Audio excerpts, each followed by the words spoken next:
สาธารณรัฐประชาธิปไตยปราศสุลาวได้เสนอลาบที่เป็นอาหารพื้นบ้านและเป็นเอกลักษณ์ของคนลาวเฮา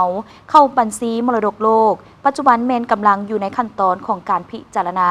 เพื่อขึ้นทะเบียนเป็นมรดกวัฒนธรรมที่บ่มีตัวตนของยูเนสโกหลังจากที่สปป.ลาวได้ยื่นเสนอไปซึ่งคาดว่าจะมีการตัดสินขั้นสุดท้ายภายในท้ายปีนี้ในตลอดระยะเวลาผ่านมา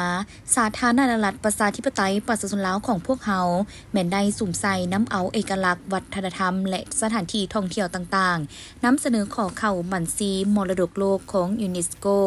ซึ่งในระยะผ่านมาสปป.ลาวเฮามีรายการที่ได้ขึ้นบัญชีมรดกทางวัฒนธรรมยูเนสโกในสาขามรดกวัฒนธรรมที่บ่มีตัวตนได้แล้วทั้งหมด3รายการคือเสียงแค้นของคนลาวปี 2017 หัตถกรรมผ่านไหลนาคปี 2023 และฟ้อนลำวงลาวปี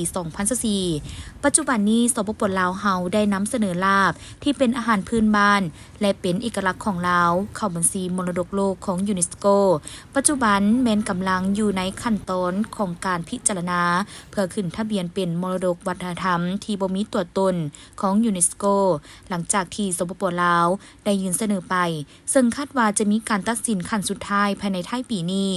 ลาบแม่นเป็นหลายกว่าเมนูอาหารเพราะมันเป็นหัวใจสำคัญที่สื่อถึงความโชคดีและความมั่งคั่งครอบครัวชาวลาวนิยมจัดเตรียมลาบในโอกาสสำคัญเพื่อเป็นสิริมงคลให้แก่บ้านและสมาชิกในครอบครัว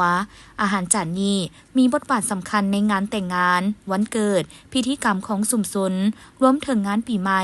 โดยการมีลาบในงานถือว่าเป็นสัญลักษณ์แห่งความหุ่งเหืองและโชคลาภลาบแบบดั้งเดิมเฮ็ดจากซีนสัตว์ฝักเส้นซีนงัวหมูไก่เป็ดหรือปลา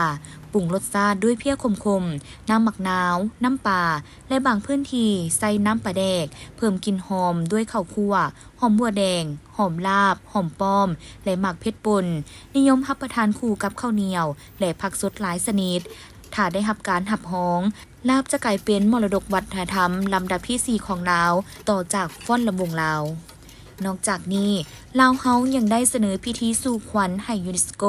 พิจารณาขึ้นทะเบียนอีกด้วยแม้แต่ขบวนการประเมินอย่างเป็นทางการยังบ่เริ่มต้นโดยพิธีนี้เป็นพิธีเรียกขวัญตามความเชื่อดั้งเดิมของลาวเฮา